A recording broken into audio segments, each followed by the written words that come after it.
பொது வழியில் மக்களை சந்திக்கிற ஒரு பயணத்துக்கு தான் நீங்கள் அனுமதி இன்னும் கொடுக்கல. அது பொது வழியில் சந்தித்த விஜயை என்ன பாடாப்படுத்தினாங்க? கரூர் சம்பவம் எல்லாரும் யாரும் மறக்க முடியாத ஒரு சம்பவம். அதை தாண்டி சரி பொது வெளின்னா அரங்கத்துக்குள்ளே வந்துட்டேங்க. நான் காஞ்சிபுரத்தில் 2000 பேர், அங்கிருந்த 2000 பேர் முன்னாடி பேசின விஜயோடைய ஸ்பீச்சு இன்னைக்கு கோடிக்கணக்கான பேர் முன்னாடி இன்னும் பேசப்படுது. இதுதான் அரசியலுக்கு சரியான பேச்சு. இப்போ தான் கரெக்டான ரூட்டுக்கு விஜய் வந்திருக்காரு. இப்படி போல்டாக அடித்து பேசணும்.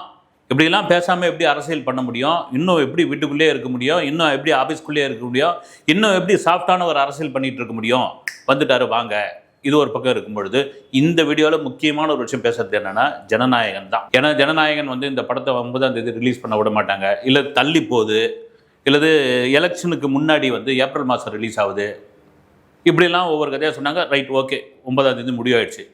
இதெல்லாம் மீறி விஜயோடைய கடைசி படம், அதில் மாற்று கருத்து கிடையவே கிடையாது.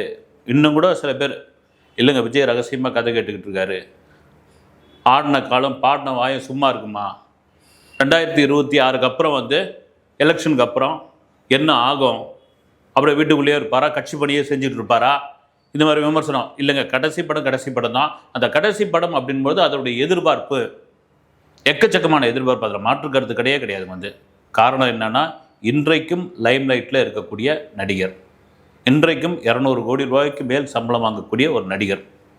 அதை தான் அவர் அன்றைக்கி காஞ்சிபுரம் கூட்டத்தில் பேசுறது கூத்தாடி நடிகர் கட்சி இப்படிலாம் எம்ஜிஆரை தானே சொன்னீங்க, என்னையும் சொல்லுங்கள், ஓகே அப்படின்னு. ரைட், சொல்லுங்கள், நீங்கள் என்ன வேணாலும் விமர்சனம் பண்ணுங்கள். மக்கள் அதை தவிர பார்த்தீங்கன்னா இளைஞர்கள், இந்த ஜென்சி கிட்டு, 2K கிட்ஸு எல்லாம் காத்துக்கிட்டு இருக்காங்க.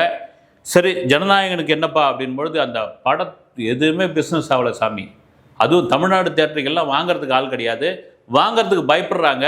இப்படியா ஆளாளுக்கு ஒரு விஷயம் சொன்னாங்க. திடீர்னு இப்போ பார்த்தீங்கன்னா 10 பேர் சேர்ந்து, தனியாக வாங்காமல் 10 பேர் சேர்ந்து வாங்கியிருக்கிறாங்க அந்த படத்தை அப்படின்னு. இல்லைங்க, நான் விசாரித்த வகையில் பார்த்தீங்கன்னா 5 ஸ்டார் செந்தில் தயாரிப்பாளர் 5 ஸ்டார் செந்திலும், அப்புறம் கோயம்புத்தூரை சேர்ந்த, பெங்களூரை சேர்ந்த 3 பேர், இந்த 3 பேரும் சேர்ந்து அந்த படத்தை 115 கோடி ரூபாய்க்கு ஜனநாயகன் வாங்கியிருக்காங்க. அவங்க என்ன பண்ணியிருக்காங்கன்னா, ஏரியாவை பிரித்து கொடுத்துருக்காங்க. அவங்களுக்கு ஏரியாவை நீங்களே பிரிச்சுங்க அப்படின்னு. இதுதான் ஒரு பயங்கரமான புத்திசாலித்தனமான வேலை. என்னென்னா, இப்போ ஜனநாயகன் படம் ஒரே ஒரு நபர்கிட்ட போகுது, டிஸ்ட்ரிபியூஷன் ஒரே ஒரு தேட்டர்கள், தமிழ்நாடு தேட்டர்கள் ஒருத்தர் மட்டும் வாங்குறார் அப்படின்னா, ஒரே ஒரு சம்பவம் அன்றைக்கி ஜனவரி 9ஆம் தேதி ஒரு ஷோ இல்லை 2 ஷோ ஓடலைங்க அந்த படம் அப்படின்னா என்ன ஆகும்? படத்தை நீங்கள் பேன் பண்ண முடியாது, படத்தை தடுக்க முடியாது.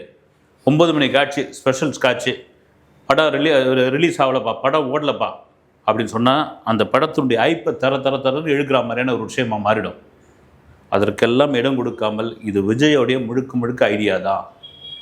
3 பேர் எடுங்க, பிரித்து ஏரியா கொடுங்க, ஆகிறதாட்டம் என்ன வசூலாக எடுத்துங்க நீங்கள். அதில் தாங்க 115 கோடி. இது வரைக்கும் தமிழ் சினிமாவில் இப்படி ஒரு ரேட்டு போனதே கிடையாது. ரைட், இது ஒரு பக்கம் இருக்கும் பொழுது ஆடியோ லான்ச்சு மலேசியாவில், திரும்பவும் இங்கே தமிழ்நாட்டில் பேச தைரியம் இல்லையா? தமிழ்நாட்டில் உங்களுக்கு ஃபங்க்ஷன் பண்ணுறதுக்கு தில்லி இல்லையா? அல்லது சென்னையில் இந்த ஆடியோ லான்ச்சில் விஜய் பேசுறதுக்கு பயப்படுறாரா? அனுமதி கொடுக்கலையா? இப்படி எக்கச்சக்கமான கேள்விகள் ஒரு பக்கம். அதில் முக்கியமான ஒரு விஷயம் என்னென்னா, சென்னையில் இல்லை மதுரையிலோ கோயம்புத்தூர்லையோ திருநெல்வேலியோ எங்கேயோ ஒரு இடத்துல வைக்கிறாங்க இந்த ஆடியோ லான்ச்சுனா, நிச்சயமாக சொல்கிறேன், கட்டுக்கடங்காத கூட்டம் வரும். திரும்பவும் ஒரு தள்ளுமுள்ளு, திரும்பவும் ஒரு சம்பவம், திரும்பவும் ஒரு கான்ட்ரவர்சி. வேணாம், இதை விஜய் விரும்பலை. எலெக்ஷன் வரைக்கும் இப்படி சாஃப்டாக கொண்டு போயிடுவோம். நீங்கள் அடுத்து சேலத்துக்கான மக்கள் பிரச்சாரத்துக்கு கூட பார்த்தீங்கன்னா அனுமதிக்காக தான் வெயிட் பண்ணிகிட்டு இருக்காங்க. கிடைக்கட்டும், இல்லைன்னா காஞ்சிபுரம் மாதிரி நாங்கள் அரங்குக்குள்ளே நடத்திக்கிறோம். இப்போ அதை தான் ஜனநாயகன் ஆடியோ லான்ச்சு டிசம்பர் 27ஆம் தேதி மலேசியாவில் ஃபிக்ஸ் பண்ணதுக்கான காரணம், ஒன்று இங்கே வேணாம், 2வது தயாரிப்பாளருக்கு கிட்டத்தட்ட 10 கோடி ரூபா மிச்சமாகிருக்குது கேள்விப்பட்டோம். ஏன்னா இங்கே பண்ணால் அது 10 கோடி ரூபா செலவு, அங்கே ஃப்ரீ. அங்கே அந்த படத்தை வாங்கியிருக்கிற அவர் ஃபுல்லாக நான் பார்த்துக்கிறேங்கன்ட்டார். அதுவும் அந்த படத்துக்கு 18 மணி நேரத்தில் மொத்த டிக்கெட்டை சோல்ட் அவுட். சென்னையில் உள்ள ஒரு பிரபலமான ஒரு டூரிசம் கம்பெனி பேக்கேஜே போட்டாங்க, மலேசியா டூரோடு சேர்ந்து ஜனநாயகன் ஆடியோ லான்ச்சு பாருங்கள் அப்படின்னு. இதில் இன்னும் முக்கியமான ஒரு விஷயம் என்னென்னா, விஜயோட கடைசி படம் என்பதால் ஒரு பெரிய கச்சேரி நடக்க போகுது, இன்னிசை கச்சேரி. இங்கேருந்து ஆண்ட்ரியா, சைந்தவி, திப்பு, இந்த மாதிரி பாடகர் பாடகிகள்லாம் கிளம்புறாங்க. விஜயோடைய நாளைய தீர்ப்பிலிருந்து இப்போ ஜனநாயகன் வரைக்கும் அல்லது ஜனநாயகம் முன்னாடி வரைக்கும் என்னென்ன முக்கியமான பாடல்களோ அதை மேடையில் படப்புறாங்க.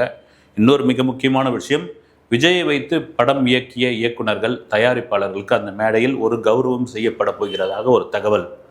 ஏன்னா முதல் மாநாடு விக்கிரவாண்டியில் நடக்கும் பொழுதே அவரை வச்சு படம் பண்ண டைரக்டர்ஸ்லாம் வந்து, சார் நான் உங்களுக்கு வந்து ஒரு மரியாதை பண்ணுறோம் அப்படின்னு ஒரு கிட்டத்தட்ட ஒரு 20-25 பேர் ரெடி ஆகியிருக்காங்க. அப்போ விஜய் தான் வேணாங்க, இது எங்கள் கட்சியோட முதல் மாநாடு, கட்சிக்காரங்க மட்டும்தான் இருக்கணும், தொண்டர்கள் மட்டும்தான் இருக்கணும், கட்சி நிர்வாகிகள் மட்டும்தான் இருக்கணும், சினிமா ஆட்கள் வந்தால் அது சினிமா நிகழ்ச்சியாக மாறிடும் அப்படின்னு சொல்லி கீழே பார்த்தீங்கன்னா இந்த ஸ்ரீமன், தாடி பாலாஜி இவங்களாம் உட்காந்துட்டு இருந்தாங்க. அது இங்கே இது சினிமா நிகழ்ச்சி. இந்த சினிமா நிகழ்ச்சியில் விஜய் வைத்து படம் பண்ணவர்கள் அவர்களுக்கு ஒரு கௌரவம் கொடுக்குறபடியான ஒரு விஷயம் அதில் பண்ண போகிறாங்க. ரொம்ப வரவேற்கக்கூடிய ஒரு விஷயம். முக்கியமாக விஜய் சரி என்ன பேச போகிறார், என்ன குட்டி ஸ்டோரி சொல்ல போகிறார், அவர் கடைசியாக சொன்ன குட்டி ஸ்டோரி எப்படி, இதெல்லாம் ஒரு பக்கம் இருக்க ஒரு நீண்ட உரை ஒன்று இருக்குது, காத்திருக்குது. அதே சமயத்தில் விஜய் சொன்ன கண்டிஷன் என்னென்னா, நான் ஒரு சார்ட்டர்ட் ஃப்ளைட்டில் வருவேன், இறங்குவேன், நிகழ்ச்சியில் வருவேன், பேசுவேன், கலந்துக்குவேன், திரும்ப அந்த சார்ட்டர்ட் ஃப்ளைட்டை பிடிச்சி சென்னைக்கு வந்துடுவேன். அங்கே இருக்கிற பிரதமரை பாருங்கள், கவர்னரை பாருங்கள், கவுன்சிலரை பாருங்கள், ஃபோட்டோ எடுக்கிறதுக்கு இதெல்லாம் வாய்ப்பே இல்லை, வேணாம், நான் பாட்டுன்னு வரேன், நான் பாட்டுன்னு போகிறேன் அப்படின்னா அது ஒரு கண்டிஷன், பலமான கண்டிஷனாக போட்டிருக்கார். அதுக்கு ஒரு விமர்சனம் வரதான் செய்யும் அது.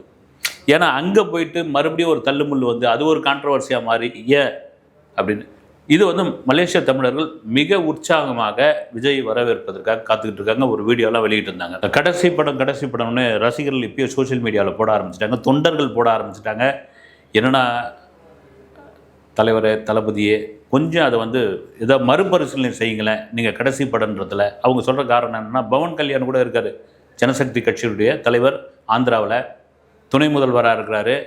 அவரும் ஒரு பெரிய அரசியல் சக்தியாக மாறி இருக்காரு.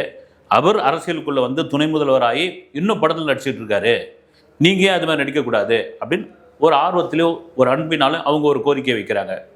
இது தவிர பார்த்திங்கன்னா, ஜனநாயகன் படம் தொடர்ச்சியாக சொல்லிட்டு வந்ததுன்னா, தெலுங்கில் பகவந்த் கேசரி இந்த படத்தோடைய ரீமேக்ப்பா, இந்த படத்துடைய உல்டாப்பா, இந்த படத்தை அப்படியே வாங்கிட்டாங்கப்பா, இந்த படத்தை அப்படியே ஜெராக்ஸ் மாதிரி எடுத்திருக்காங்கப்பா அப்படிலாம் சொல்லிட்டு இருந்தாங்க. ஒரு வேளை அதில் இன்ஸ்பயர் ஆகியிருக்கலாம், அந்த ஒரு லைனை எடுத்து யூஸ் பண்ணியிருக்கலாம், பின்னாடி ஏன் பிரச்சனை வந்துருப்போது அந்த படத்துக்கு ரைட்ஸும் வாங்கியிருக்கலாம்.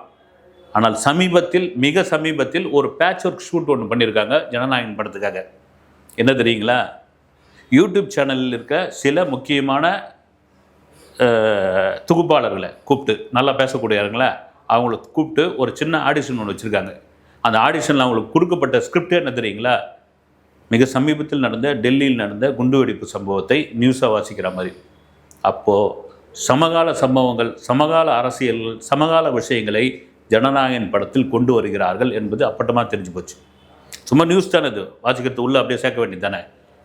இதனால் பகவந்த் கேசரியோ ரவா கேசரியோ ரைட்டு, அது முழுசாக கிடையாதுன்னு இப்போ தெரிஞ்சு போச்சு. அதை தாண்டி ஜனநாயகன் படம் விஜய் அரசியல் பேசக்கூடிய படமாக இருக்கும், தாவேகாவிற்கு ஒரு நவீன பிரச்சார படமாக இருக்கும், இளைஞர்களுக்கும் 2K கிட்ஸுக்கும் ஜென்சி கிட்ஸுக்கும் மிக பிடித்தமான படமாக இருக்கும் என்பதில் மாற்று கருத்து கிடையாது.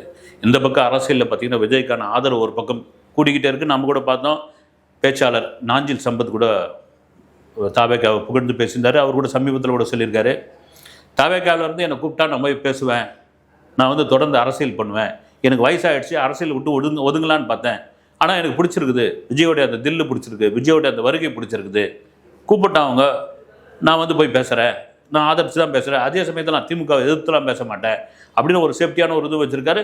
அவரை நாஞ்சில் சம்பத் மாதிரியான ஒரு பேச்சாளர்கள் நிச்சயமாக தாவேகாவிற்கு தேவைன்னு பல பேர் சொல்லிட்டு இருக்காங்க. விஜயே பேச ஆரம்பிச்சார், ரைட்டு. 2ஆம் கட்ட தலைவர்கள் எப்படி பேசுகிறாங்க, அதை தாண்டி மக்களை இருக்கிற மாதிரியான பேசுகிற விஷயங்கள் ஒரு விஷயத்தை கொண்டு போய் சேர்க்கறது, அது ரொம்ப முக்கியம். இதெல்லாம் மீறி ஜனநாயகன் எந்த மாதிரியான படமாக இருக்கும் என்பதை உங்களைப் போலே நானும் ஜனவரி 9ஆம் தேதி காத்திருக்கிறேன். அடுத்த வீடியோவில் சந்திப்போம். நன்றி.